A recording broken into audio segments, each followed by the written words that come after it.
لو عايز خروجة لذيذة قبل ما ولادك يلولك البوز وتتفرج على نعام وقرود وغزلان وبجع وطاووس، وبعدها تريح في كافيه تاكل بيتزا او تشرب لك فيروز، وتختم يومك بقى بملاهي والعاب لولادك زي اللوز، يبقى تاخد عربيتك وتطلع فورا على فندق تيبا روز. يلا قوم يا فلامينجو نتفرج مع بعض على كل حاجة بالتفصيل.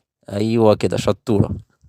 تعالوا بقى نشوف. لا اهدي كده واحدة واحدة عشان نتفرج على رواقة. اهدي. ايوه كده يلا بينا.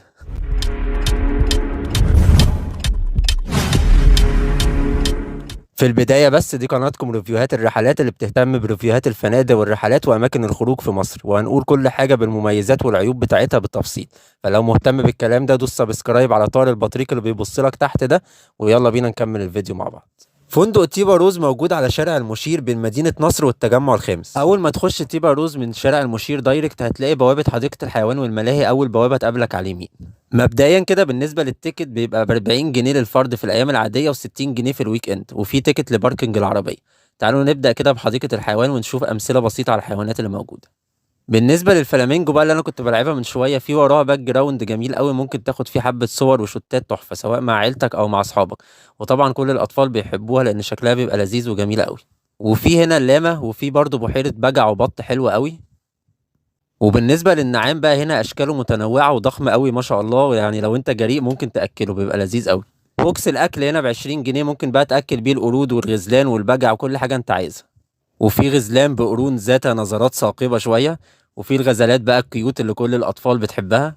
بالنسبة للقرود بقى في مجموعة جميلة جدا هنا من القرود، أشقية ولزاز وبيحبوا اللعب جدا. أهم حاجة بقى تخلي بالك من القرد اللي أنا بوريهولك في الصورة ده لأنه شقي وبيهبش أي حد، فلو معاك أطفال تأكله من بعيد. في بقى هنا أنواع جميلة قوي من الفراخ والديوك، وفي برضو المعيز شكلها حلو قوي لو تحبوا تأكلوها. في كمان الحصان الصغير أو البني ممكن تقطع تيكت لأطفالك وياخدوا بيه لفة. وفي طاووس لما بينفش ريشه بيبقى شكله تحفة بصراحة. من الحاجات اللذيذة برضو هنا ان هما بيحطوا قدام كل حيوان الليبل بتاعه عشان تبقى عارف كل التفاصيل بتاعته.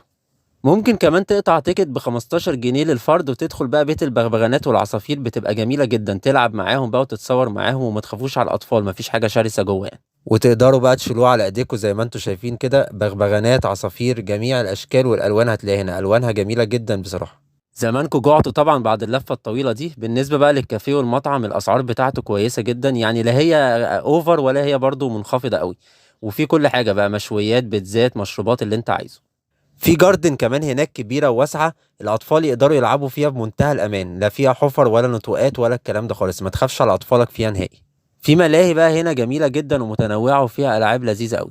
وفي جزء برضو سكيتنج هنا للأطفال اللي بتحب تلعب سكيتنج، يعني جزء برايفت كده للسكيتنج بس، فدي حاجة برضو محترمة عاملينها هنا. بالنسبة بقى للملاهي تعالوا كده نشوف حبة ألعاب مع بعض برضو عشان تبقوا عارفين كل حاجة.